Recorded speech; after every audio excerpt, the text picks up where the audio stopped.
සුබ දවසක් යාළුවනේ. ඊයේ මීගමුවේ ඇතිවෙච්ච සිද්ධියේදී මම බලාගෙන අර එක අම්මා කෙනෙක් කියනවා මේ අපේ ලේ කියලා. ඒ වගේම මේ අපේ ලේ වලින් හැදිච්ච දරුවෝ නොමග යවුවේ හිටපු දේශපාලනඥයෝ කියලා කියන්නේ හිටපු දේශපාලනඥයෝ. එතකොට මේ රටේ දේශපාලනය මත තමයි පාතාලය කුඩු ජාවාරම් සියලුම දේ සිද්ධ වුණේ. දේශපාලන හයියත් එක්ක ඒ අම්මගේ කතාවෙන් මේක කියවෙනවා. එහෙම රටක් තමයි කලින් දේශපාලනඥයෝ අපිට උරුම කරලා දුන්නේ. ඒ නිසා සිරකරුවෝද මිනිස්සුයෝය.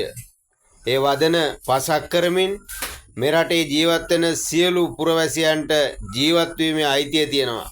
ඒ ජීවත් වීමේ අයිතිය වර්තමාන ආණ්ඩුව විසින් හොඳට හදමින් තිබෙනවා. ඒ නිසා වර්තමානයේ කුඩු මංකොල්ලකෑම් සුදු වෑන් දවසේ වෙඩිල්ල නැහැ. ඒ නිසා රට දැන් හරියට යන්න පටන් අරන් තිබෙනවා. ඒ නිසා රටේ සමස්ත ජනතාව විදියට මේ ආණ්ඩුවත් එක්ක අපි ඉන්න ඕන කියන පණිවිඩය මං ශ්‍රී ලාංකීය ජනතාවට දෙනවා.